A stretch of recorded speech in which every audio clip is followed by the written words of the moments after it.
Olá, pessoal, sejam bem-vindos a mais um Roda de Conversa aqui do Instituto Compartilhar.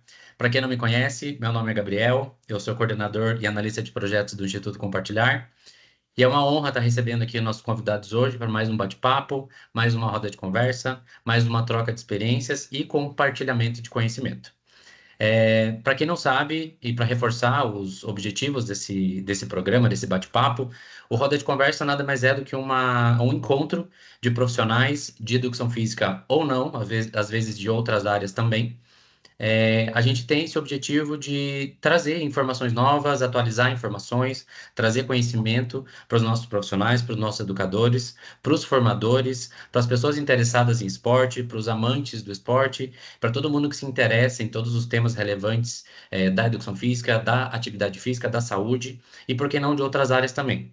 Para quem não sabe, nós temos outros episódios, então eu convido todos vocês a participar, a visualizarem os outros episódios que estão disponíveis na nossa página, onde a gente recebe profissionais não só da educação física, mas de outras áreas também, para discutir outros temas e saber um pouco mais aí desse panorama da saúde, da atividade física, da psicologia, da nutrição, enfim. A ideia é que a gente possa trazer mais conhecimento e enriquecer um pouquinho mais a formação de vocês.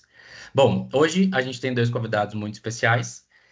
Já começo dizendo que vai ser um bate-papo mais do que informal, porque além de profissionais e especialistas na área da educação física, são meus amigos íntimos, então fico muito feliz de poder receber eles aqui hoje. Então estamos aqui hoje com a Thaís que é professora da Universidade Federal da Bahia, é doutora em Educação Física pela Universidade Federal do Paraná, especialista em Psicologia do Esporte, em Psicometria e algumas outras áreas correlatas. Outro convidado, meu grande amigo também, o Fernando. O Fernando é profissional de Educação Física também, formado pela Unilago, em São José do Rio Preto, e atualmente ele é monitor de esportes do Sesc Ipiranga, em São Paulo. Então, agradeço a presença dos dois, sejam bem-vindos à nossa roda de conversa. Obrigada. É, Quero iniciar o nosso papo trazendo para os nossos espectadores um panorama do nosso papo de hoje. Então, a ideia é que a gente converse um pouco sobre a pedagogia do esporte, né? Fale um pouco sobre essas novas diretrizes, essas novas propostas pedagógicas e de que forma o Brasil e até o mundo está visualizando essa questão da pedagogia do esporte. Junto com isso, eu quero trazer alguns outros temas que a gente vai acabar discutindo durante a nossa conversa, mas a ideia é que a gente fale um pouquinho sobre isso. Então, eu quero iniciar, e aí eu passo a palavra para quem quiser começar, e que a gente comece falando, na opinião de vocês e pela visão, pelo conhecimento de vocês, o que que vocês acham, qual é o panorama da pedagogia do esporte no país hoje? Então, podemos iniciar com as damas. Então, passo a palavra para a Thaís. Olá, pessoal, boa tarde. Obrigado, primeiramente, ao professor Gabriel pelo convite, mais uma vez, por estar aqui podendo falar um pouquinho sobre a nossa área, sobre o esporte, que é o nosso carro-chefe de trabalho. Agradeço ao professor Fernando também por estar aqui conosco, compartilhando esse momento, que o professor Fernando também faz parte dessa nossa empreitada, podemos dizer assim, né, dentro do esporte. Estou muito feliz de estar aqui, então agradeço o convite. Bom, primeiramente, para falar do esporte, eu acredito que seja muito interessante a gente ter um panorama de como que a educação física era vista há algumas décadas e como que hoje a educação física ela é vista. Então, se a gente for pensar pela história, até a década de 70, nós tínhamos um modelo que dominava aqui no Brasil, que se chamava modelo da esportivização, ou modelo tecnicista, que ensinava o esporte por meio da repetição. Então, se eu quisesse ensinar um saque, por exemplo, o professor ensinava por meio do quê? Da repetição. Lança a bola para cima, bate a mão na bola e repete isso várias vezes nesse movimento. Só que percebeu-se que com o tempo que isso era um modelo muito excludente, que não fazia sentido para os menos habilidosos. Então, nem todo mundo tinha habilidade dentro da escola, por exemplo, para poder sacar corretamente ou desenvolver essa habilidade de uma forma que executasse esse movimento de uma forma muito perfeita, né, digamos assim. Então, percebeu-se que precisava ser mudado os modelos que se utilizavam dentro da escola para o aprendizado. E a ideia da pedagogia do esporte, a partir da década de 80, 90, começou a crescer. Veio, né, de outros países, principalmente de Portugal, a ideia de que o esporte precisava ser ensinado de todos e para todos. Outra coisa que contribuiu para a mudança do ensino do esporte foi a Carta da Educação Física que se teve na ONU, né, na Unesco. Então, isso foi um panorama para mudar que as pessoas elas podiam praticar o esporte a partir da sua forma qualquer de fazer. Não precisava se fazer aquele gesto técnico perfeitamente. Então, isso fez com que as pessoas tivessem o direito da prática esportiva. E com isso cresceu esse movimento que veio da Europa para cá, que é a pedagogia do esporte. A pedagogia do esporte nada mais é que a ideia que você tem de propor, de planejar, organizar, sistematizar alguns conteúdos e executar esses conteúdos dentro de um programa esportivo e transformar aquela habilidade, aquela execução que você tem a partir de processos pedagógicos. Só que para isso, a ideia é que você compreenda o ser humano pela sua integralidade. Então, utilizava-se o modelo tecnicista que ensinava esporte a partir da técnica, hoje você trabalha com a tática. Então, você precisa responder algumas perguntas. Antes você fazia apenas o movimento, hoje você já tem uma tomada de consciência, que é como fazer isso, como eu farei esse determinado gesto. Então, assim, você tem um formato hoje de alunos e futuros atletas, por que não, que são mais inteligentes, porque eles trabalham a partir de problemas, situações problemas dentro do jogo. Então, a gente vai ensinar essas determinadas habilidades dentro do jogo. Então, a pedagogia do esporte, ela veio e tem hoje ser trabalhado isso dentro do Brasil, dentro das universidades, para que se tenha mais a possibilidade de outras pessoas não tão habilidosas poderem também fazer a prática da atividade física, do exercício físico ou do esporte de uma maneira geral. Sensacional, Fer. Você como educador e gestor, né, administrador hoje de uma equipe dentro do SESC que trabalha nessa linha de pensamento e executa práticas esportivas, né, e propostas pedagógicas dentro de uma instituição que é uma instituição que tem um nome muito grande no Brasil e produz muitos frutos, né, quando a gente fala dessa questão pedagógica aí. Qual que é a sua visão? Assim, como você, enquanto gestor e educador, vê essa visão da pedagogia do esporte hoje? Bom, primeiro gostaria também de agradecer pela oportunidade de falar um pouquinho aqui com vocês. Acho que a gente, em algum nível, em algum momento, a gente já teve muitas dessas conversas ali, né, no âmbito informal. Então, fico feliz em poder compartilhar um pouquinho da minha experiência, né, e das coisas que eu lido aqui, né, no meu dia a dia, e contar um pouquinho para vocês. Espero poder contribuir de alguma forma para a formação de vocês também. Estava ouvindo a Thaís falar ali atentamente, aí algumas coisas me tocaram, assim, acho que, né, além de, né, de todo esse retrospecto de como a educação física era pautada e, né, de como que os formatos aconteciam ali no nível de escola, no nível de formação e também de rendimento, a gente tinha uma lógica, além de higienista, também militarista nessa forma de trabalhar, né, com esporte. E eu acredito que muitas vezes isso ainda está refletido na forma como a gente, enquanto educador, porque me considero também ainda um educador, como a gente lida com esporte. Então, a gente reproduz alguns desses aspectos e alguns desses comportamentos quando a gente está lidando com alunos, né, com os nossos alunos. Então, acho que é uma um constante olhar assim para a nossa prática, né? Acho que isso é um ponto que ficou muito importante, muito relevante para mim. Um outro ponto também que eu acho que é importante ressaltar é que a maioria desses modelos e essas novas pedagogias que a gente tem, né? Eu vou falar de pedagogias aqui, porque daqui a pouquinho a gente conversa um pouco mais sobre isso. Elas vêm de uma problemática de que as pessoas não estavam engajadas no esporte, em algum nível, ou por algum motivo, ou em algum contexto de prática. Então, a maioria desses modelos, eles surgem a partir dessa problemática e dessa provocação mesmo, sabe? Dos alunos ou dos educadores e professores que trabalhavam ali naquele momento. Então, eu vejo que hoje a educação física, ela olha com bons olhos para a pedagogia do esporte, ela olha com bons olhos para esses novos formatos, essas novas sistematizações de ensino, e eu acho que isso é importante, eu acho que isso é relevante. A gente está num êxodo aí das pessoas do esporte, né? As pessoas têm fugido, não têm praticado mais esporte. Então, tudo que a gente puder fazer, de todos os formatos que a gente tiver, para poder engajar as pessoas na prática, e não só quando elas são crianças ou quando elas são jovens, né? Engajar as pessoas na prática, ao longo da vida delas, eu acho que isso é um dever nosso enquanto educador, né? A gente precisa olhar para isso sempre, né? E por último, para concluir, acho que essa educação física antiga, né, que a gente inclusive aprendeu em algum momento, passamos aí pela escola, ela não considera todos os corpos que praticam esportes, né? Eu acho que isso é um ponto muito relevante também. E a gente cada vez mais precisa considerar, né? E tirar aquela lógica de que o esporte que é o bom é o esporte de rendimento, né? Todo esporte é bom. Todo esporte é bom. E a gente precisa entender que contexto que a gente está inserido, para quem a gente está ensinando, né? E considerar os corpos que estão praticando esporte, né? Por que uma pessoa gorda não pode jogar, né? Por que a gente tem isso claro, né, na nossa mente, ali no nosso inconsciente, de que talvez aquilo não seja para aquela pessoa. Não, é para aquela pessoa sim, né? Porque a pessoa trans não tem lugar de jogar. Por quê? A gente precisa começar a olhar para isso, começar a entender.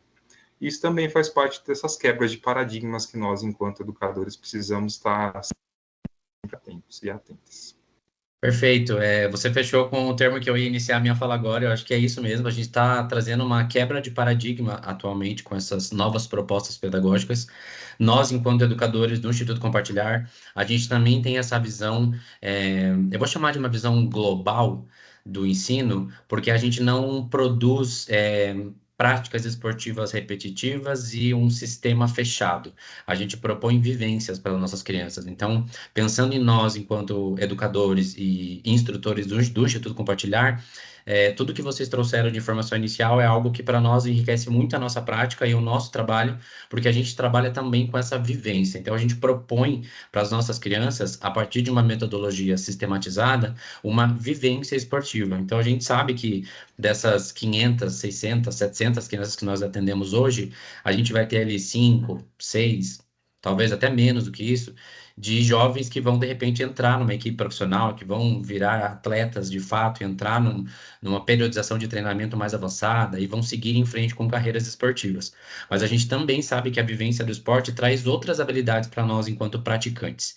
E é isso que a gente busca nas nossas práticas, né? O trabalho da técnica, da tática, que é importante, faz parte do universo esporte, mas também essa vivência de mundo, né? Essa vivência, esse desenvolvimento social, né? Que eu acho que é um dos nossos pilares também.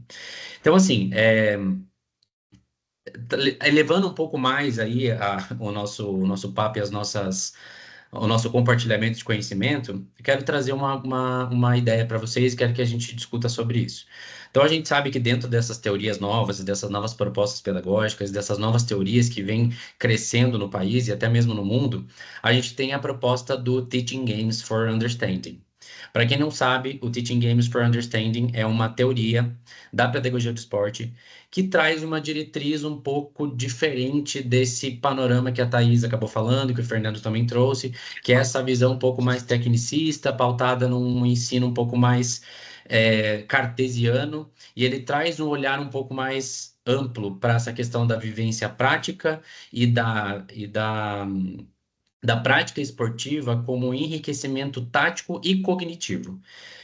Eu estou dando uma introdução, eles vão desenvolver um pouco mais, mas eu queria entender de vocês, assim, aonde que o Teaching Games entra e qual a importância dessa teoria para essas novas propostas pedagógicas. Quem quer começar? O ensino do jogo a partir da compreensão, né, que seria esse modelo que nós temos hoje de estratégia de ensino, ele é muito interessante.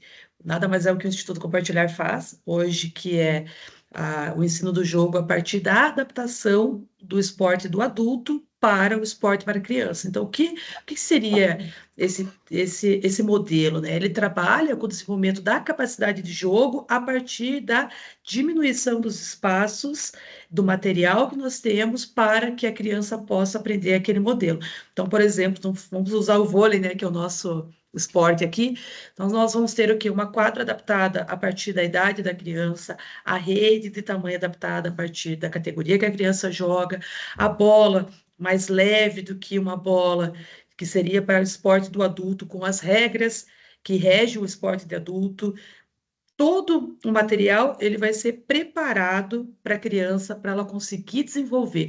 Não adianta eu querer colocar uma criança numa quadra de 9 por 18, que é o tamanho real do esporte para adulto, que ela não vai conseguir executar aquilo. E pior ainda, a frustração vai vir, porque ela não vai ter condições nem físicas, nem de desenvolvimento motor ainda, para conseguir executar um saque, uma manchete, um toque, o que quer que seja. Então, o TGFU, ele pensa nos processos cognitivos de percepção e da tomada de decisão que a criança vai ter, porque ela vai ter que fazer uma compreensão tática do que ocorre dentro do jogo, e a partir da percepção que ela vai ter que resolver problemas. Ela vai ter aquele espaço para pensar no que está acontecendo. Então, ele é um modelo de jogo hoje que ele pensa numa estrutura semelhante dos jogos esportivos que se baseiam nada mais, nada menos do que na transferência da aprendizagem.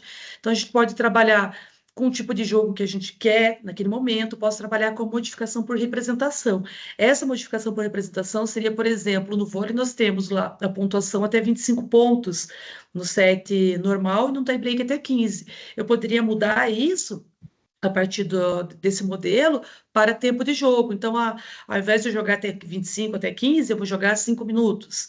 Depois desses 5 minutos, quem está de um lado da quadra muda com quem está do outro lado da quadra. Ou se eu tenho 4 quadras, eu faço dessas 4 quadras, quem está de um lado troca com o outro, e eu vou invertendo os papéis para que essa modificação ela seja interessante para nós, né? Nós temos também a modificação por exagero, que é toda essa questão da manipulação do tempo, da pontuação, do espaço que a gente vai ter e principalmente das regras. Eu acredito que a importância que esse modelo tem, ele traz para a criança essa vivência da realidade dela.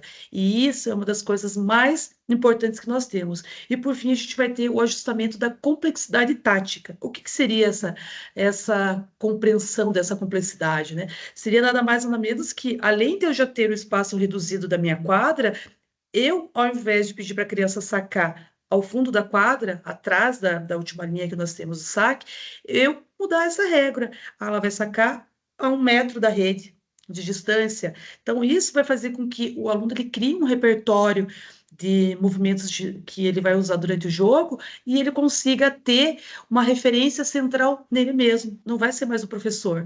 Então, o aluno ele é colocado como um construtor ativo do seu conhecimento a partir da sua própria aprendizagem, porque é ele que vai fazer todo esse processo cognitivo, a percepção que ele vai ter da quadra a partir da tomada de decisão dele e como que ele vai ter a possibilidade de trabalhar com isso. Então, esse modelo ele é muito interessante porque ele trabalha com essa percepção da criança e do espaço, né, o tamanho reduzido, para que a criança consiga desenvolver essas habilidades. Eu acho que o Fer vai poder falar um pouquinho até melhor sobre isso, porque ele trabalha com isso na prática, e ele pode falar da experiência que ele tem dentro do SESC, de como que ele desenvolveu esse modelo com as turmas dele, não só de crianças, e aí o Fer vou dar um spoiler aqui, que ele também desenvolve isso com outras turmas de outras faixas etárias.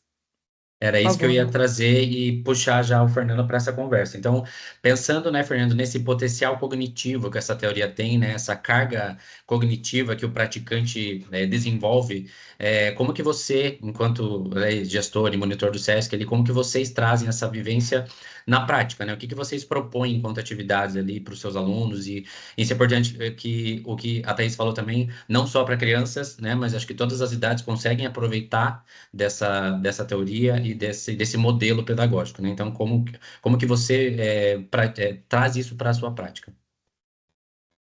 Estava até anotando algumas coisas aqui que a Thaís estava falando, que esse também é um momento da gente aprender, né? Então, a gente precisa, acho que é um ponto importante também para todo educador, professor, treinador, estar sempre aberto a aprender. A gente nunca sabe tudo, de jeito nenhum. Agora, falando um pouquinho do TGFU, né? Eu trabalhei trabalhei bastante com TGFU, muito quando eu era educador, né? Exercia a função de educador.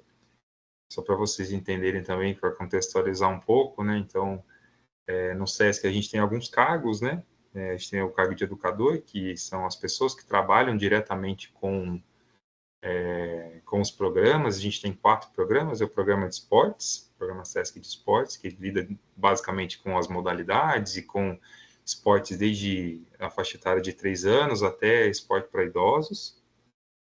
A gente tem o programa de práticas aquáticas e atividades aquáticas, são as modalidades aquáticas, né, como o nome já diz.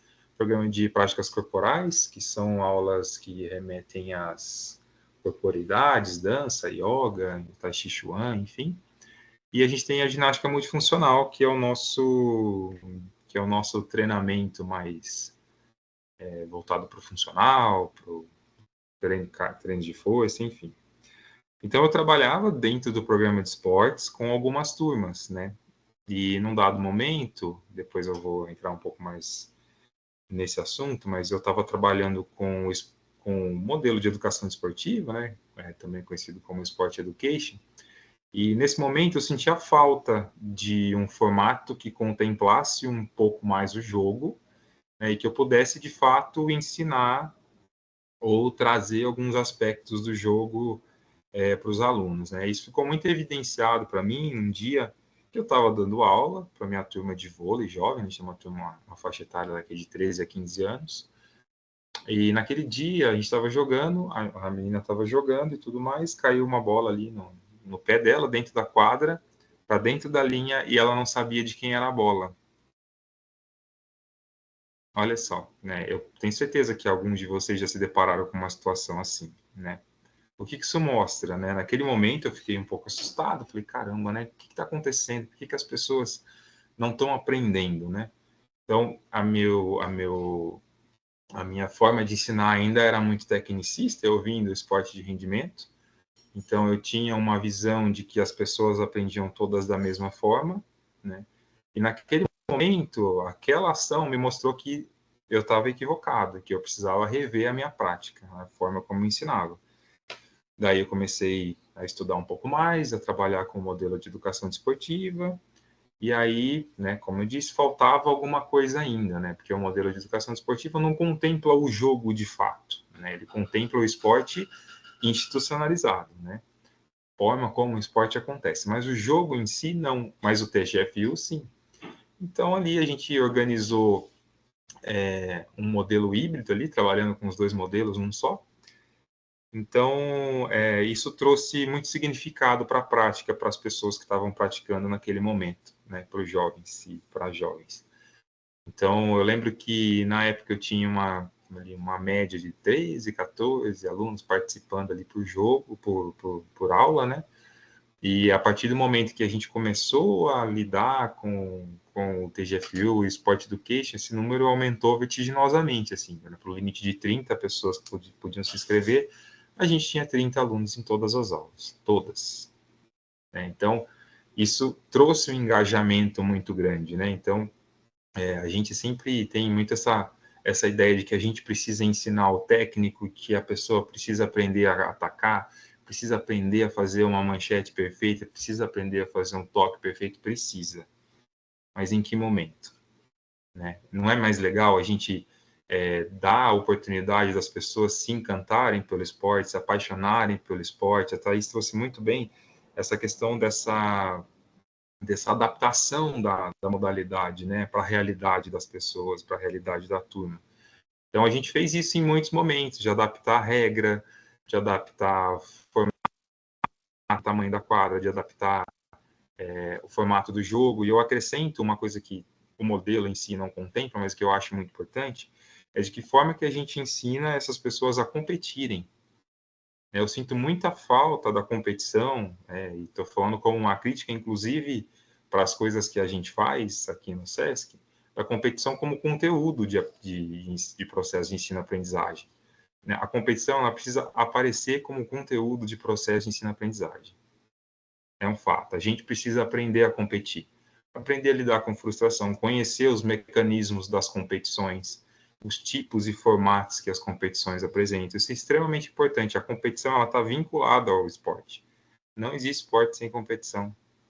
Não existe, né? Muitas vezes a gente nega. As competições, elas trazem coisas ruins também, mas está vinculado às pessoas, não à competição em si, né? E a gente precisa lidar e trabalhar com isso. Só para concluir, como eu disse, dentro do programa de esportes no SESC São Paulo, a gente tem diversas faixas etárias e cada uma dessas faixas etárias tem um olhar, né? Então, a gente tem a faixa etária de 3 a 6 anos, que a gente tem nesse momento que é uma faixa etária que olha para a ludicidade, para a brincadeira. Os 6 a 10 anos, que aí você olha um pouquinho mais na lógica de brincar através das modalidades, né? Aí tem o 10 a 13, que aí começa a entrar contexto de competição, começa a entrar as modalidades um pouco mais estruturadas e organizadas. A partir dos 13 anos até os 15, 16, aí os alunos e alunas podem escolher as modalidades que elas vão praticar. Então, aí depende da unidade, depende dos conhecimentos técnicos de cada um dos educadores. Então, tem unidade que tem vôlei, tem unidade que não tem unidade que tem basquete, tem unidade que não tem unidade que tem beisebol, tem outras que não tem, enfim. Então, a gente tem uma variedade muito grande de modalidades. Aí, na sequência, a gente tem o esporte para pessoas adultas, né, de 16 a 59 anos, que funciona dentro dessa mesma lógica, e o esporte para idosos. E aí eu queria só tocar num ponto muito importante dessas duas faixas etárias, assim, né? Lembra que eu falei lá no comecinho da importância da gente valorizar e olhar para a prática esportiva ao longo da vida, né? Então, quando a gente olha para o esporte adulto, para o esporte para pessoas idosas no SESC São Paulo, a gente tem muito um olhar de oferecer uma possibilidade de prática para pessoas que normalmente não têm possibilidade de práticas em outros contextos. Então, imagina, sempre faço esse panorama, assim, imagina se eu quiser, eu tenho 34 anos hoje, então eu tenho 34 anos, eu quero aprender a jogar basquete. Nunca tive uma experiência com basquete, nunca vi basquete na vida, assim, poucas vezes ali na escola, mas eu decidi em algum momento, porque é um sonho aprender a jogar basquete. Onde eu vou aprender? A gente tem muito pouco espaço de acesso. Nós, no SESC São Paulo, somos um espaço de acesso para esse tipo de situação. Nas turmas, a gente só não aceita pessoas que não têm acesso ou nunca não tem uma experiência prévia. A gente aceita todas as pessoas. Então, no esporte adulto, a gente tem pessoas habilidosas, pessoas não habilidosas, homens, mulheres, pessoas mais jovens, pessoas mais velhas. Então, todas as pessoas jogam juntas, né? E no esporte para idosos ou para pessoas idosas, a mesma lógica, né? Então, o esporte para pessoas idosas não é vôlei, não é câmbio, né? O vôlei adaptado, não. É esporte mesmo para pessoas idosas, né? O que diz que as pessoas idosas não podem fazer outras modalidades? Então, eu tive uma experiência muito legal quando eu trabalhava na unidade de Jundiaí. A gente trabalhou com a família dos jogos ao longo do ano, né? Então, foram várias temporadas, né? E essas famílias dos jogos iam acontecendo, por exemplo, numa das temporadas, a gente trabalhou com jogos de marca e precisão. Então, aí os alunos e alunas escolheram as modalidades que a gente trabalharia. Tivemos uma lógica de competição ao longo de 2 meses. Foi muito legal, muito legal, assim. Enfim, e aí, dentro do Teaching Games, então, eu tive várias experiências com diversas faixas etárias, né? Inclusive com esporte adulto e inclusive com esporte para pessoas idosas, né? Então, isso mostra que é um modelo que é válido, né? É um modelo que ele dá um significado para a prática, para as pessoas. Acho que isso é o mais importante, né? É o mais legal. Então, desconstrói um pouquinho essa lógica nossa de ser o professor, detentor de todas as ações e tudo mais, e devolve o jogo para a pessoa que está jogando, né? Então, a gente fica muito nessa coisa, de eu tenho que ensinar o toque, de eu tenho que ensinar a manchete, eu tenho que ensinar tal posição. É importante que as pessoas joguem, né?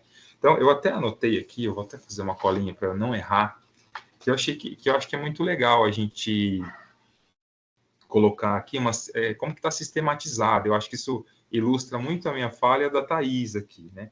Então, quando a gente olha para o aluno e a forma de jogo, então a gente tem, na sequência, a apreciação do jogo, aquilo que a gente falou, né? Se encantar pelo jogo, trazer o jogo como uma parte importante daquilo que eu gosto de fazer. A consciência tática, que a Thais trouxe também na fala dela. Então, a partir da apreciação do jogo, eu olho para a consciência tática. Tomar decisões na sequência. Então, a partir da consciência tática, eu posso tomar uma decisão melhor, né? Como fazer, o que fazer. Então, por exemplo, a bola ficou ruim longe da rede, né? E tem um bloqueio, ou não tem bloqueio. Qual decisão eu tomo? Eu ataco, passo de toque, passo de manchete, né? Parece uma coisa muito, muito dada ou muito óbvia, mas não é. Para a pessoa que está aprendendo, isso é muito importante que a gente construa essa lógica para que ela tome uma decisão ideal, a decisão correta, uma decisão que faça sentido para o jogo. Na sequência, a gente tem a execução motora, aí entra toda essa questão de técnica, como que a gente ensina, enfim, aí acho que fica muito, né, pelo menos comigo era assim, fica muito a cargo do educador, do professor, do treinador, como que a gente vai trabalhar essas deficiências, essas questões que os alunos e alunas têm ao longo da aula. Então, eu tenho problema com levantamento. Então, em algum momento, a gente vai ter que pensar em possibilidades para eu melhorar esse levantamento, né, dentro da minha aula, dentro do meu planejamento. Na sequência da execução motora, a gente tem a performance, né? E eu gosto de encarar a performance não como performance como a gente vê aí na educação física, de alto rendimento. Performance é auto-performance. Como eu melhoro, como eu cada dia estou melhor, como eu cada dia consigo fazer melhor, compreendo melhor, melhora o meu movimento de ataque, melhora o meu movimento de bloqueio, melhora o meu toque, meu passe, enfim. Que devolve de novo para a forma do jogo. Então, acho que essa é uma forma que é um modelo de sistematização que foi criado pelo Bunker, e acho que é muito legal, né, que ilustra muito o que a gente está falando aqui, né? Me alonguei um pouco, peço desculpas, mas é isso. Não, tá ótimo. Foi muito bom você ter falado, porque eu acho que você trouxe muitos temas interessantes. A gente vai discutir mais para frente alguns deles. Alguns deles são até um pouco polêmicos. Quando a gente fala de competição dentro do esporte, né, para alguns contextos, isso é de fato questionável, sim. Mas eu acho que existem ferramentas para a gente trazer a competição para o aluno, para o praticante de uma outra forma, né? Nós, do Instituto Compartilhar, temos algumas ferramentas também para trazer essa competição para o aluno de uma forma talvez um pouco mais leve, talvez pensando numa vivência diferente, numa proposta diferente de entender o que é um ganhar e um perder, ou antes de ganhar e perder, aprender o que é disputar algo, né? Eu acho que isso tem esse contexto por trás do ganhar e perder, né? Então, acho que o competir entra ali com uma carga muito forte também. Isso é um tema polêmico, acho que a gente pode deixar para falar mais para frente um pouco, quando a gente for falar de habilidades para a vida. E aí eu vou trazer esse tema e a gente já pode discutir isso se quiser. Já abro um parênteses aqui para vocês que estão assistindo, a gente vai falar muito de vôlei aqui, gente. Tem 3 viciados em vôlei aqui, por mais que o Instituto seja né, o nosso carro-chefe é o ensino do voleibol, mas os 3 que estão aqui são do vôlei. Tanto eu, né, como a Thaís também fomos ex-alunos do projeto, então a gente também bebeu dessa fonte, então a gente gosta muito, é muito apaixonado. O Fernando também tem uma experiência enorme com voleibol, já trabalhou com equipe, já trabalhou em centro de formação também, já trabalhou com vôlei de praia, então também a experiência dele também é grande com isso. Então, talvez outros exemplos não apareçam, mas é porque a nossa zona de conforto é falar de toque e manchete mesmo, então não se preocupem com isso. O que eu queria trazer para a gente engatar com o que está sendo discutido é essa questão. Falou-se muito alguns termos aqui que eu acho que a gente pode trazer para um outro contexto que também se aplica a essa questão pedagógica do esporte, que é interessante a gente discutir. Então, nós 3 falamos aqui muito sobre ensinar, sobre proporcionar uma vivência, sobre contextualizar o praticante numa modalidade, sobre fazer o praticante entender o significado daquilo. Então, a gente traz que todos esses termos, a gente consegue resumir eles no termo educação. Então, a gente trazer essas vivências nada mais é do que educar o ser humano ou o praticante dentro de um contexto esportivo. E aí a gente tem a teoria também do esporte educacional, né? Do esporte como educação. Então, assim, para vocês, qual é a efetividade de um trabalho educacional, de um esporte visto como educação, de um esporte como ferramenta de educação? O que para vocês isso traz como um trabalho efetivo dentro dessa área? Eu acho muito interessante falar sobre isso, Gabriel, porque uma das estratégias que nós temos também de ensino de esporte é focado no modelo de educação esportiva, o MED, ou Sport Education, né, no termo em inglês, que nada mais é que um modelo também criado a partir da necessidade de resolver essa insatisfação dos alunos com o modelo tecnicista e que utiliza, né, dentro da prática da educação física escolar, devido à curta duração que cada unidade tem dentro da escola. Então, se a gente for pensar um bimestre, uma semana para determinada atividade, 2 semanas, quanto tempo a gente tem, você consegue montar e moldar uma prática para que rompa com essas formas tradicionais de ensino do esporte. Então, os 3 eixos principais que nós vamos ter a partir do modelo de educação esportiva vão ser os alunos competentes, entusiastas e cultos desportivamente. A partir desses 3 pilares, esses 3 que nós temos, a gente vai incluir algumas características centrais para o ensino desse desporto, que ele é institucionalizado. Então, o que nós temos? Se no modelo, a partir do TGFU, nós temos toda essa moldagem do tamanho da quadra, do material e das regras apropriadas para as categorias e para as idades, no modelo, a partir do modelo de educação esportiva, nós vamos ter algumas outras questões, que daí também o Fê vai poder falar isso na prática, que ele já trabalhou com esses modelos dentro do SESC.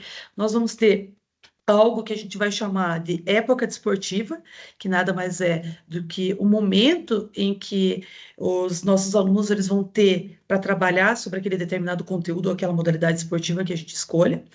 A filiação, né? Como que vai ser essa questão dentro desse grupo com o qual a gente vai trabalhar, o que cada um vai ter, qual vai ser a função que cada um vai desempenhar, sendo que todos vão passar por todas as funções, então em cada momento esse aluno vai passar por alguma função. Nós vamos ter a competição formal, e aí eu até vou deixar para falar um pouquinho sobre isso, sobre a questão da competição esportiva, eu ia falar depois do Fer, mas como você falou que vai deixar para as life skills, eu vou falar sobre isso também depois. A gente vai ter a questão do registro estatístico. Então, se todo mundo vai passar por todas as funções nesse modelo de educação esportiva, o que significa isso? Então, eu não vou ser só jogador. Eu vou ser o jogador, eu vou ser o treinador, eu vou ser o comentarista, eu vou ser o repórter, eu vou ser o estatístico, o analista de desempenho, eu vou ser o coordenador, eu vou ser qualquer função que o esporte me exige, um gestor esportivo. Isso faz com que a criança, o jovem, adolescente, ele se encante pela modalidade esportiva, porque ele vai ver que não existe só a função do praticante, ou do atleta, no caso, né? Mas ele vai ter todas essas funções que englobam no contexto esportivo. E a partir disso, a gente vai gerar uma festividade, que a gente vai chamar de evento culminante. O que seria esse evento culminante? A partir do momento que a gente vai ter essa unidade estruturada, cada um com essas funções bem estabelecidas e rodando por essas funções, no final a gente vai ter esse evento que vai ser um campeonato esportivo, pode ser, e todo mundo trabalhando em prol do funcionamento desse campeonato, seja jogando, seja passando por cada uma dessas funções dentro desse modelo. Dentro desse modelo, a gente vai ter o quê? O trabalho das habilidades motoras, vai ter o ensino da capacidade de jogar, o conhecimento nas regras do jogo, porque não vai ser o professor que vai trazer, a regra é essa, eu tenho que sacar atrás da linha de fundo. Quem vai trazer isso são os próprios indivíduos que estão dentro desse grupo, que vão ter o conhecimento a partir do jogo. Então, vai ser uma abordagem tática. Mais uma vez, a gente vai ensinar a partir do jogo. E isso vai ser uma precursora de diversos outros modelos de ensino que a gente tem. Especificamente, a gente está falando aqui do TGFU e do Sport Education, mas eles são precursores para outros modelos que a gente tem hoje em dia também. Então, isso daqui vai auxiliar tanto treinadores quanto professores desse modelo, que vai trazer conhecimentos e competências acerca desse aprendizado do jogo, que dentro de um contexto esportivo, ele vai te dar uma forma de como você trabalhar. E isso vai trazer o quê? O aluno do TGFU. O que vai ser esse aluno? Ele vai aprender a partir da descoberta, porque é ele quem vai pesquisar qual é a função dentro do jogo ou dentro do contexto esportivo. Ele vai ter exposto essa situação, problema. Poxa vida, eu preciso fazer uma súmula. Como é que eu faço essa súmula? Não é o professor quem vai ensinar isso. Ele que vai ter que pesquisar, trazer esse conhecimento e ensinar o grupo a como fazer isso. Ele vai fazer essa procura dessas soluções. E ele vai verbalizar e discutir com os colegas dele dentro desse grupo e vai ter uma função que vai ser da pessoa que vai ser o próprio detentor do seu conhecimento. Então, isso é muito legal, porque você torna esses alunos mais conscientes taticamente e sabendo que eles têm que tomar ação. A tomada de decisão vai ser muito importante a partir do jogo. E o professor do TGFU ele já vai ter uma característica diferente.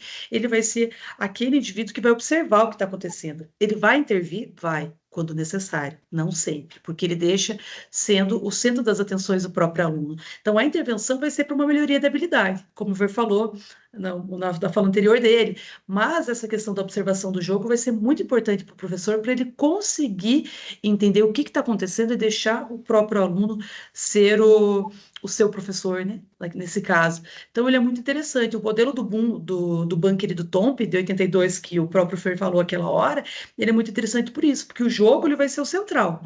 A partir do jogo, o aluno ele vai ter que apreciar esse jogo, entender como que funciona, ele vai ter que ter essa consciência tática do que está acontecendo e a tomada de decisão. Como que ele vai fazer? Mas espera aí, antes de ele saber como ele fazer, Ele tem que saber o que ele vai fazer.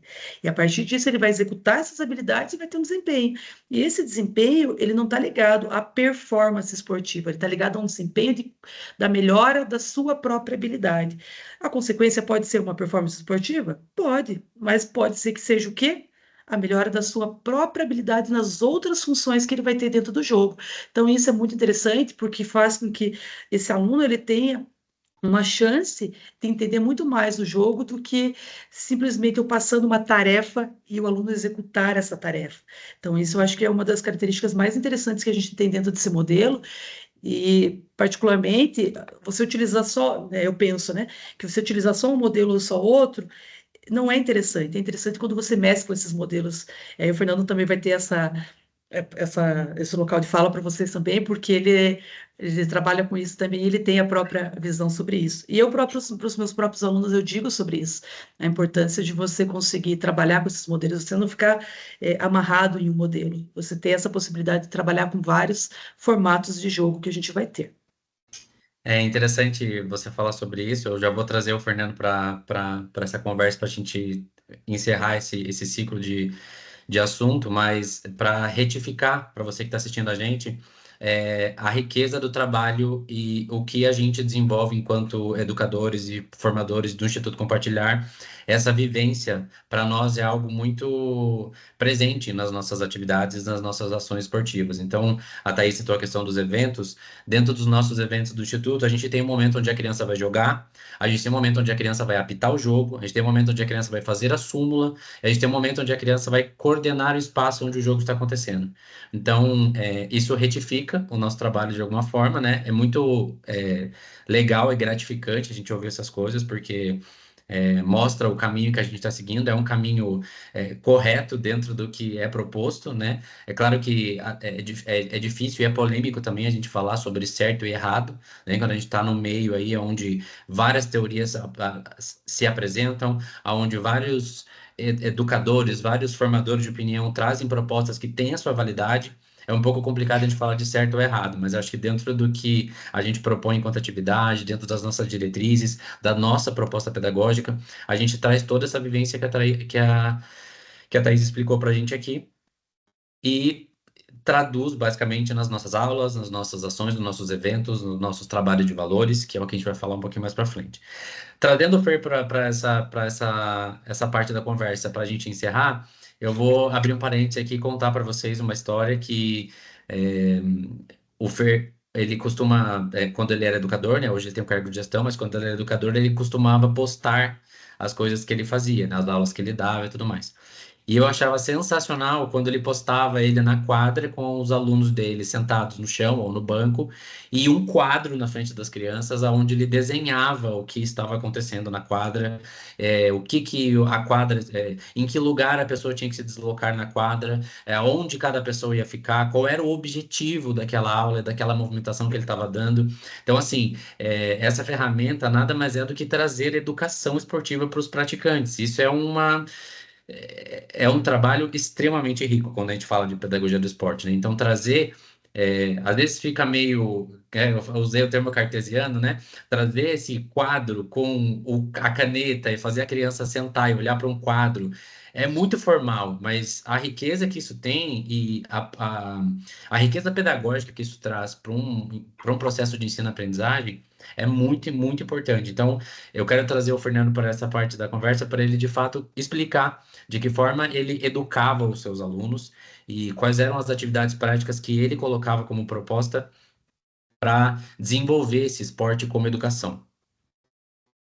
Confesso que agora ouvindo vocês, fiquei com saudade das quadras. Hoje, no meu cargo, eu não dou mais aula, né? Então, eu não tenho mais um contato próximo aí com os alunos.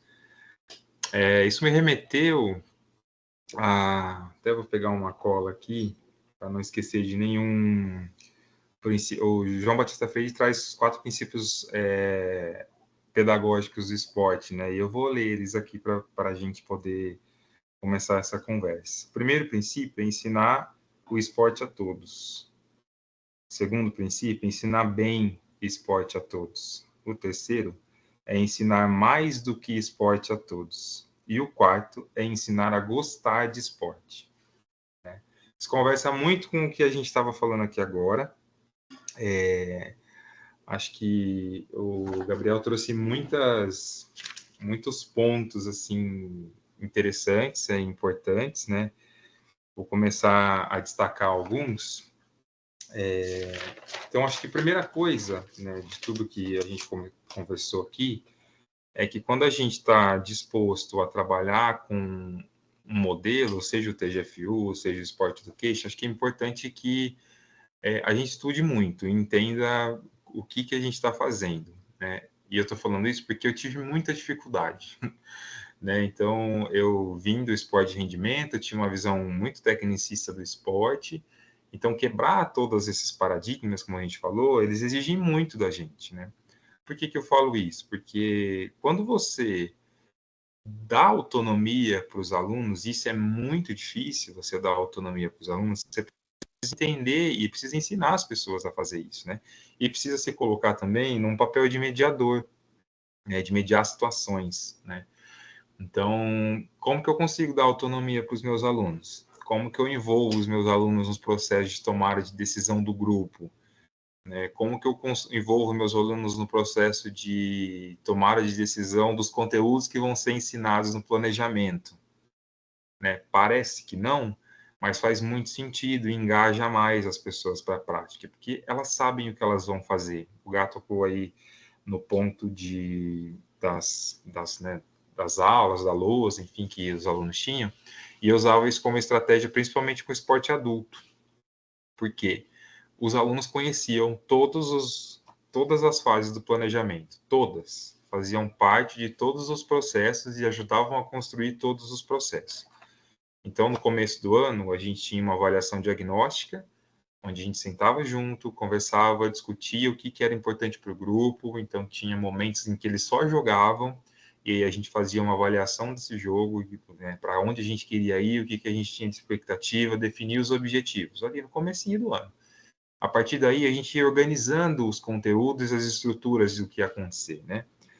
Então, os alunos participavam e sabiam que aula que a gente estava, né? Que a gente chama de aula, né? Mas que treino, que aula que a gente estava, qual que era o objetivo específico daquela aula, né? Por que a gente estava fazendo. Então, tinha os esquemas táticos na lousa daquilo que a gente ia fazer e era importante que as pessoas entendiam. Além das transversalidades, né? Do que a gente estava tratando, de que em alguns momentos a gente trabalhou muito com que valores a gente estava trabalhando naquelas aulas ou naquele momento, ou para o que a gente olhava. E, enfim, acho que era uma estratégia, né, que funcionou muito bem para os adultos, funcionou muito bem para as pessoas idosas, que era muito legal envolvê-los nesse olhar, né? O que a gente está fazendo, em que momento a gente está.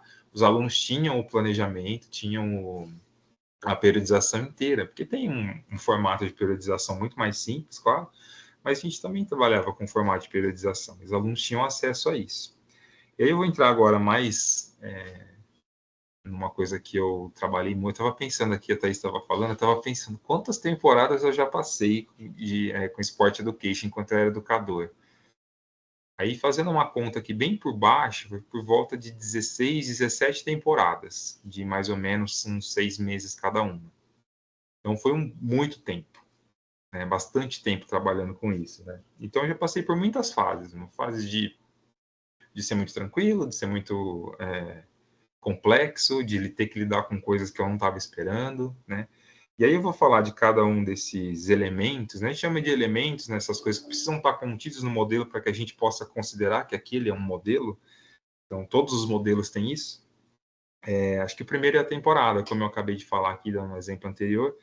Então, tinha todo um processo de construção de conteúdos, que estava contemplado ali uma pré-temporada, onde os alunos e alunas aprendiam o que ia acontecer, o que eles iam fazer, definiam as funções. Então, tudo aquilo que a gente precisava organizar para o restante da temporada acontecia na pré-temporada. Muito parecido com o que acontece numa lógica do esporte de rendimento mesmo. Na sequência, a gente tinha a competição formal. Então, a gente tinha vários formatos de competição, né, dentro disso. Então, e eu fazia questão de que os alunos e alunas passassem por diversos formatos, por exemplo, aprender o que é uma eliminatória simples, o que é uma eliminatória dupla, aprender o que é um torneio em formato de pontos corridos, como isso pode funcionar, um formato olímpico. Então, a gente passava por todas essas possibilidades para que eles entendessem essas dinâmicas, essas estruturas do que é competição. E, além disso, na sequência, a gente olha para a questão como posso dizer, da filiação, né? Então, os alunos e alunas, eles tinham equipes que eram divididas ali na turma. Então, tinha uma turma de 30, tinham equipes de 8, 7, enfim, dividiam várias equipes, o quanto fosse possível, para que as pessoas pudessem jogar, né, o máximo possível, né? Então, tinha a pré-temporada e tinha a fase de competição, né, que era uma competição grande, que envolvia todas as equipes. E a Thais colocou isso muito bem, que as pessoas, os alunos, eles passam por muitas funções. E essa também é uma dinâmica do modelo, né?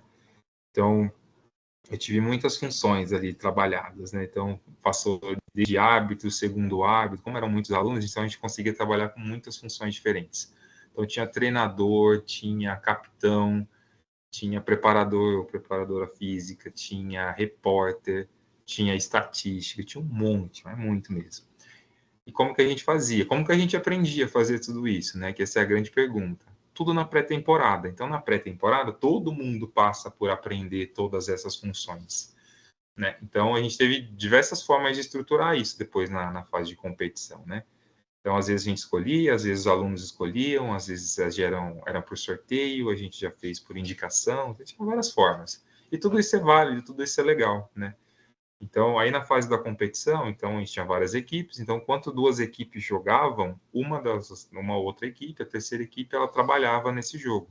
Se tivessem equipes restantes, as equipes treinavam. Então, toda essa dinâmica era estruturada pelos alunos e alunas. É complexo, é complexo. Muito, a gente tem conflito, muitos conflitos, né? E aí a gente precisa se colocar nesse lugar de resolvê-los, né? Então, por exemplo, só para vocês terem uma ideia do que é dar autonomia, por exemplo, para esses alunos. A gente tinha um combinado na nossa turma que, quando chegava um aluno novo, que podia entrar um aluno novo a qualquer momento, era a responsabilidade dos capitães das equipes fazer essa recepção. Não que eu não fosse fazer, sim, ia me apresentar como professor, mas cada dia que essa pessoa viesse, ela ficaria com uma das equipes. Então, um dia ela era acolhida em uma equipe, no outro em outra, e por aí vai. Aí depois, junto com os capitães e capitãs, a gente decidia para qual equipe essa pessoa ia. Com base naquilo que ela já tem de experiência na modalidade e tal, com base na vivência que ela já tem, na habilidade, enfim. Então, a gente fazia essa conversa e trazia essas pessoas como pessoas com voz, né? Esses alunos com voz para essa conversa e poder de tomada de decisão, né? Então, isso era muito legal também.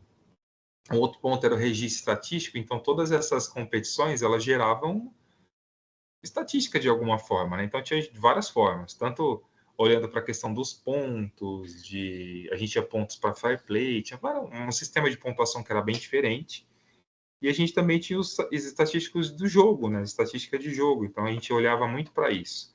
E isso ajudava muito, inclusive, como conteúdo. Então, por exemplo, quando a gente tinha como objetivo um conteúdo ali de passe e levantamento numa temporada. Então, a gente olhar para o estatístico, para essas coisas que importavam para a gente, para esse olhar. Então, no estatístico, o que a gente ia olhar? Tipo de passe, tipo de levantamento, direção de saque, por exemplo, que faz sentido para quando você olha para o passe. Então, a gente olhava para todas essas dinâmicas que fazem sentido para o conteúdo que a gente está olhando. Então, a gente vai olhar para a estatística referente ao conteúdo que a gente está trabalhando naquela temporada. E toda temporada tinha um foco principal, que aí é onde a gente trabalhava com os jogos, toda na pré-temporada ali, né?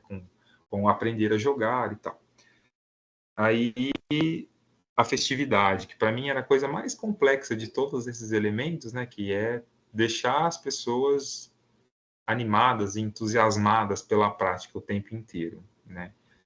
Acabava sendo um pouco natural que elas se engajassem na prática, isso era real. Teve um momento que eles decidiram fazer uniforme, fizeram uniforme, cada equipe fez o seu uniforme, criaram lá, enfim, eles faziam, bordavam e pintavam, aconteciam. E era muito legal, porque eles começaram a propor coisas. Eu acho que esse é o objetivo. Chegamos numa fase em que os alunos e alunas propunham coisas. Chegavam com questões, vi tal coisa num jogo, vamos conversar sobre isso, vamos conversar. Então, acho que isso é um ponto bem legal também, mas é bem complexo, porque ele é muito subjetivo, né? E, por fim, o evento culminante. O evento culminante era um grande evento no final, que decidia a equipe que era campeã. A gente tinha uma premiação individual, melhor capitão, melhor árbitro, melhor jogador, enfim. Tinha uma série de coisas que a gente olhava para esse último dia, que era um dia que a gente convidava os responsáveis e tudo mais. E isso era muito importante como experiência esportiva. Muito. Talvez a parte mais importante de tudo isso que a gente falou, o evento. Mas quando lidado e tratado com o devido respeito que ele tem que ter, né? Então, a gente se preparava para esse momento. Era um momento mesmo, né? Então, eu lembro que, acho que foi no primeiro, no segundo evento que a gente fez, a gente tinha um ginásio grande lá em Bauru, quando eu estava lá, e a gente lotou um ginásio para ver um jogo de 4 contra 4. Foi muito legal. Lotado de pais, amigos, responsáveis, com o vovuzela, com tudo. Porque todo mundo estava engajado, engajaram as famílias para trazer as famílias também para esse ambiente, né? Quantas pessoas aí tiveram a chance de ver um pai, uma mãe ali assistindo um jogo? Não é tão comum quanto parece, né? Nem todo mundo está tão presente assim na vida esportiva das pessoas. Então, trouxe alguns detalhes daquilo que a Thaís trouxe, mas acho que são coisas bacanas, assim, da gente olhar, né? De contar dessa experiência. Sim, eu acho que você ilustrou perfeitamente todos esses processos e ilustrou e também mostrou de fato que isso é um processo educacional, né? Trazer as crianças os praticantes para essas fases é educá-los no esporte, né? Perfeito, foi muito bem explicado. Para a gente encerrar aqui e fechar essa nossa roda de conversa, eu queria trazer, acho que, a cereja do bolo de tudo isso, né? Falamos muito sobre esporte, falamos muito sobre o processo de educação, sobre todas as propostas pedagógicas, aonde que a pedagogia entra nesse processo de formação, nesse processo de ensino, e de que forma isso é construído e desenvolvido dentro de um contexto, né? Mas a gente chega na ponta final, que é de fato o desenvolvimento humano. Então, aonde que o ser humano desenvolve nesse processo todo. E aí eu trago as habilidades para a vida, que são as life skills, enfim, né? Tem vários nomes também, várias teorias.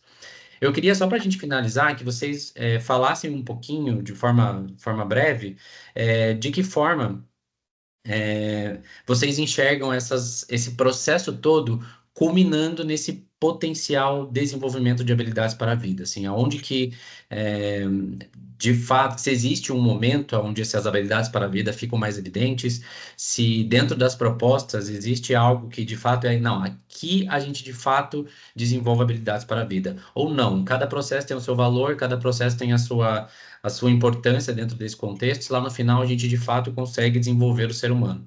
E aí eu trago para o Instituto Compartilhar, dentro da nossa metodologia, cada fase de ensino desenvolve um valor humano. Então a gente trabalha ali, né, a cooperação, a responsabilidade, e a gente consegue perceber a adaptação das crianças. Eu falo adaptação porque é difícil a gente colocar isso só num contexto esportivo. A gente precisa colocar em outros contextos. Então a gente traz os valores não só no esporte, mas os valores na sociedade, os valores em casa, os valores com a família, os valores dentro do projeto. Eu acho que isso tudo amarra esse trabalho de habilidades, né? De habilidades para a vida ou de valores humanos.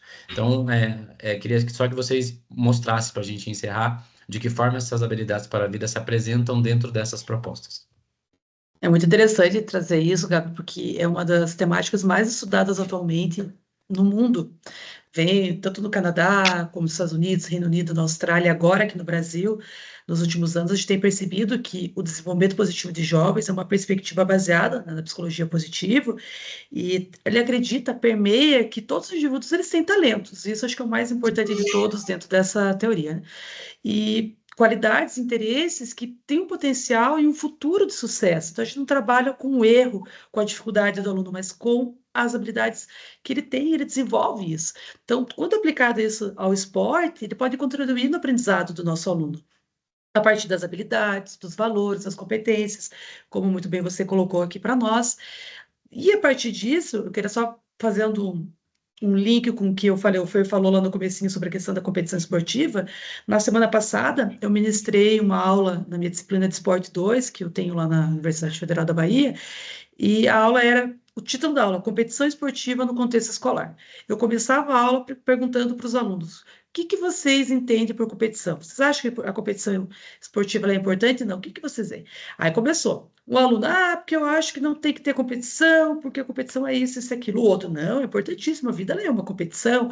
E teve uma discussão muito grande em cima daquilo. E aí eu comecei a passar para eles, falar, ministrar a aula. Foi interessante que eles começaram a ver outras perspectivas que nós temos em relação à competição. Que nós somos muito condicionados a entender é a competição que a gente conhece. Quando vai para a competição municipal, estadual, nacional, né, quando chega a esse nível, obviamente, mas que acaba excluindo outras formas de competição, que é o que eu trouxe para eles. A gente tem a pedagogia do jogo, né, uma das teorias que você tem, mas há a importância também de você ter outros formatos de competição dentro da escola, não apenas a competição formal. E aí, a partir do que essas habilidades para a vida trazem para nós, a gente pode entender que quando nós temos o que o esporte nos ensina, seja a questão da empatia, da disciplina, da gratidão, da gestão do tempo que você tem que ter para você fazer essa prática esportiva, esses valores por meio das regras que o jogo traz para nós, né, as regras escritas e as regras não ditas, que é o fair play, né, que nós conhecemos, isso pode ser aplicado não só dentro do esporte com os seus colegas, mas com o seu treinador, com o seu professor, com as pessoas que trabalham em volta, com a direção da escola, com os envolvidos, né, na limpeza, todas as facetas que nós temos no esporte. Então, isso acaba gerando uma forma que o aluno ele precisa aprender a lidar com isso, sabe? Lidar com a derrota, com o vencer, e ele vai acabar desenvolvendo essas habilidades pessoais. E isso vai ser utilizado para toda a vida. Só que essas habilidades para a vida, elas podem ser implícitas e explícitas dentro do nosso esporte. E aí elas podem ter alguns formatos que a gente pode chamar de comportamentais, pode ser cognitivas, elas podem ser sociais e pessoais. Quando eu penso numa habilidade para a vida em relação ao comportamento, eu posso falar, por exemplo, de uma comunicação eficaz. O que seria uma comunicação eficaz? A comunicação ela pode ser falada, que é a verbal, a gente pode ter a comunicação escrita, a comunicação visual, e isso dentro de um jogo de voleibol, por exemplo, a gente aprende muito bem, ou qualquer outra modalidade coletiva.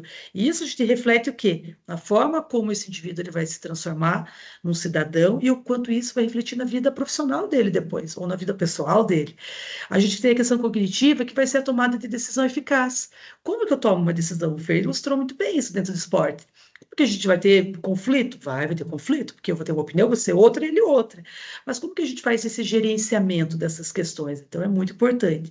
A questão social do trabalho em equipe. Está nesse gerenciamento. Como que eu faço para trabalhar com a liderança de um ou a falta de liderança do outro? Como eu desenvolvo a liderança em um ou em outro? Então, isso é muito interessante para nós. E a questão das pessoais. Quais são as pessoais? Estabelecimento das metas. Quais são essas metas que eu vou estabelecer?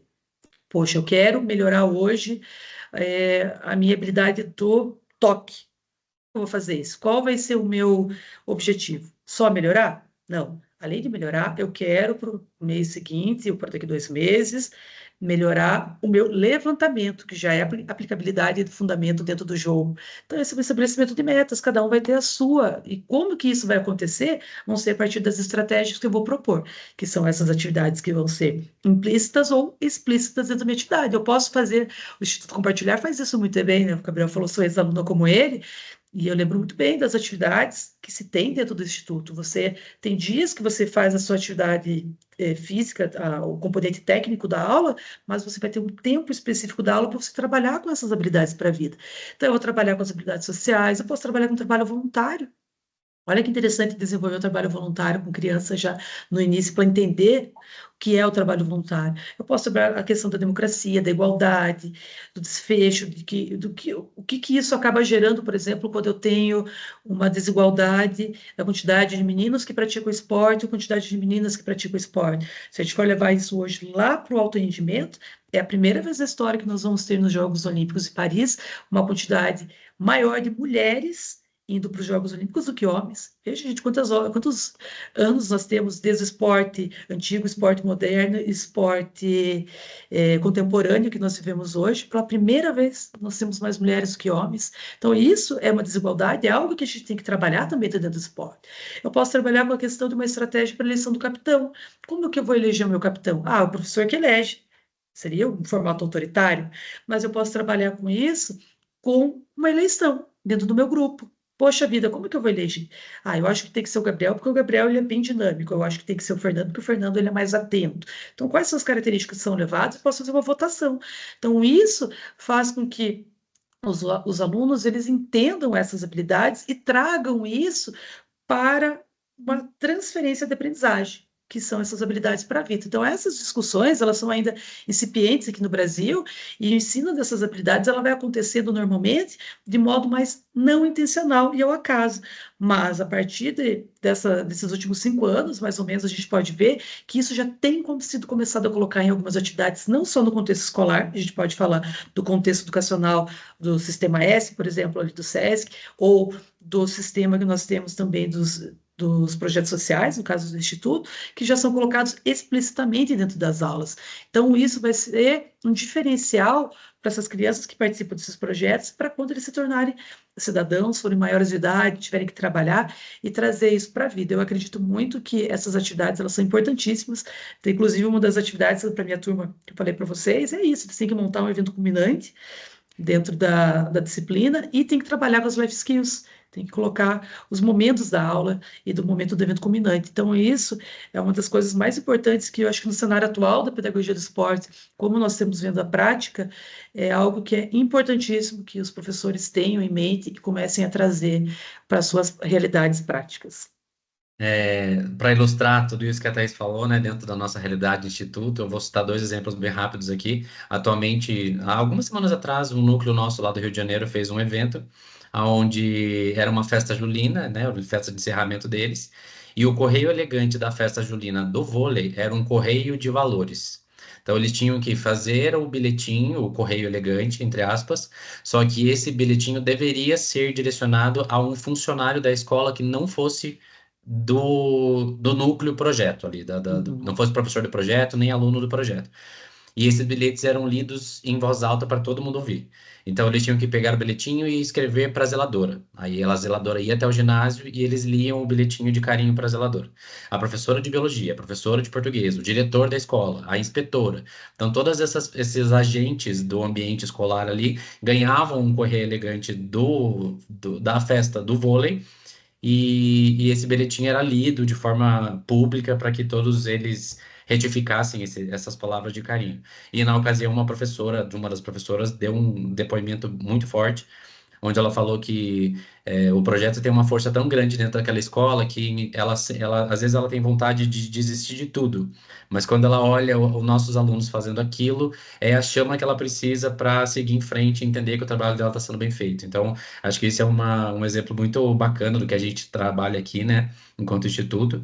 E o outro exemplo rapidinho, nós temos uma escala de responsabilidades dentro das nossas dinâmicas de aula, onde durante todo o mês cada aluno é responsável por algo dentro da aula. Então, como a Thaís deu o exemplo, né, de escolher o capitão. Em todas as aulas do projeto, vai ter um dia que um aluno vai ser responsável por montar as equipes e escolher o capitão da equipe. E isso tá registrado numa tabela. Então, essa tabela fica registrada no ginásio e a criança chega lá e fala: hoje é meu dia de recolher os materiais. Hoje é meu dia de fazer o aquecimento. Hoje é meu dia de escolher as equipes. Hoje é meu dia de contar placar. E a gente estabelece essa, né? Tanto que o nome é escala de responsabilidade, né? Um termo aí de habilidades para a vida. Para a gente fechar, Fer, eu queria que você trouxesse exemplos práticos do que você tem no SESC lá. Então, o que já aconteceu, assim, que você pode trazer como exemplo bacana e importante desse trabalho de habilidades para a vida? Alguma atitude, algum aluno que te deu algum feedback que você achou interessante? E em que momento você viu, de fato, aquelas habilidades para a vida sendo trabalhadas, né, dentro da sua realidade ali? A gente só fechou o microfone aqui porque tá muito barulho aqui no ambiente, mas espero que não atrapalhe. Acho que, né, antes de tocar, né, nesses exemplos, acho que é importante, né, mencionar que, né, as habilidades para a vida elas precisam ser cada vez mais consideradas e olhadas, né? Não só no âmbito do ensino do esporte, mas de modo geral, né? Acho que a pandemia trouxe para a gente aí um cenário bastante desanimador, assim, né? De quando a gente olha para a prática esportiva ou para diversos âmbitos da educação, e que a gente precisa olhar para as pessoas cada vez mais, né? Como as pessoas estão se sentindo e de que forma que a gente dá luz para essas discussões e para essas problemáticas, para esses valores também, né? Enfim, acho que para ilustrar isso dentro do SESC, a gente trabalha muito dentro da lógica das transversalidades, né? De como que a gente olha para cada uma dessas questões, desses pontos ou desses valores, considerando isso dentro do planejamento ou dentro do que a gente está fazendo. Então, eu, enquanto educador, passei por muitas fases dessa, né? Então, o Gabriel deu um exemplo aí da escolha do capitão, e eu lembro que a gente fez isso em algum momento, né? Então, a gente tinha muito essa coisa de falar sobre quais eram as habilidades que precisam ter um capitão. O que que um capitão precisa saber, né? Um capitão era muito uma pessoa, né? Para vocês saberem, a pessoa que tinha a maior responsabilidade dentro da equipe, aquela pessoa responsável por coordenar todas as outras funções, né? Então, o que que essa pessoa precisava saber? Como ela precisava se comportar? O que que a gente espera da função do capitão, né? Então, a gente conversava muito e definia muito esses detalhes, né? Então, essas habilidades, elas estavam sempre ali em pauta, em voga. Em algum momento também, isso estava considerado enquanto planejamento, né? Então, naquela temporada, então o nosso foco era trabalhar com responsabilidade, com cooperação, né? Então, de que forma que então a gente trazia algumas discussões para falar sobre isso, algumas que eram mais tranquilas e outras que não eram não muito, né? Então, quando a gente fala de responsabilidade, que tipo de responsabilidade a gente está envolvida num esporte adulto, por exemplo? Então, a gente tem uma responsabilidade, inclusive, nos processos de ensino-aprendizagem das outras pessoas. Então, lembra que eu falei que o educador, o professor, se colocava numa posição de mediação? Quando a gente se coloca numa posição de mediação, outras pessoas assumem alguns papéis, inclusive nesse processo de ajudar as pessoas menos habilidosas. Então, esse processo de responsabilidade aparece inclusive, né, nesse caso. Então, a gente discutia e falava muito sobre isso, né? Então, a gente trazia essa pauta para discussão, para conversa. Sempre a gente tinha um momento conversa antes de começar a aula e no final da aula, sempre, né? Então a gente combinava o que ia acontecer e no final a gente conversava sobre o que não rolou, o que não funcionou, o que não foi legal, enfim. Acho que em alguns momentos a gente consegue ver, né, essas transferências, a Thaís trouxe muito bem essa questão das transferências, né, nos contextos ali da,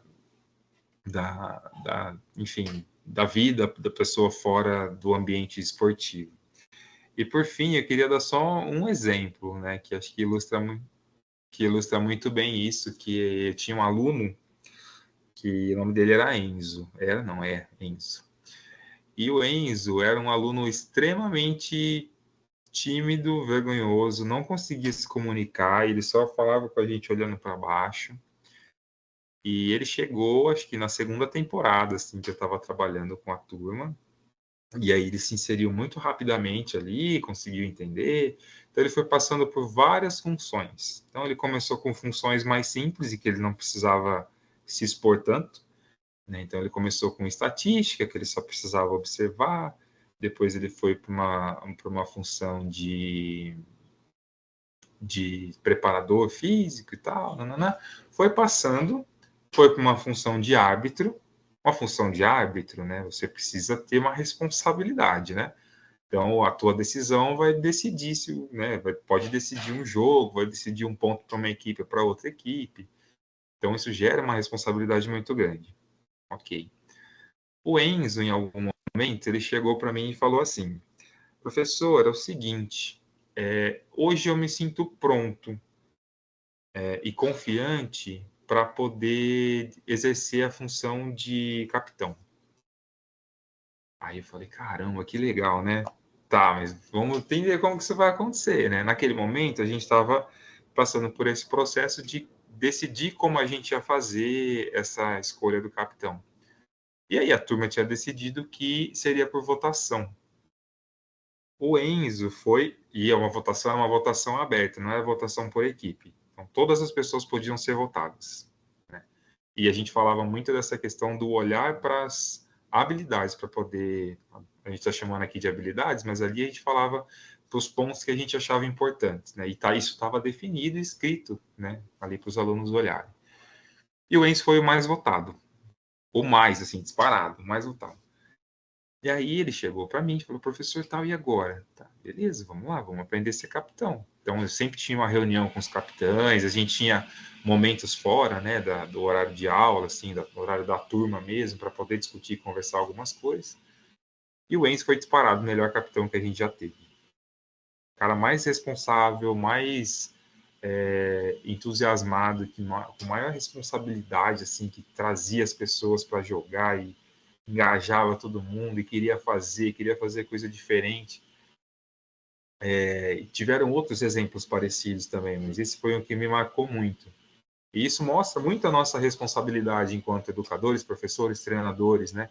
A gente está dando chance para as pessoas, né? O Enzo nunca foi a pessoa mais habilidosa, tecnicamente, nunca foi o melhor jogador, mas com certeza era a pessoa mais líder que a gente já teve na turma, né? Mas ele precisou de uma chance, ele precisou ser olhado, ele precisou ser visto, né? E é nosso papel, é nossa função conseguir dar essa luz para essas pessoas, né? Nem sempre, o Gabriel trouxe isso em algum momento, né? Nem sempre as pessoas que estão ali fazendo aula com a gente vão se tornar grandes esportistas, grandes atletas, mas essas pessoas vão ser pessoas em algum momento, vão ter suas profissões ali, vão ter suas carreiras, vão ser adultos, né? Quer dizer, enfim, e a gente precisa dar essa luz para essas, né, para essas potencialidades das pessoas, né? Esporte é um elo, é uma forma da gente fazer isso.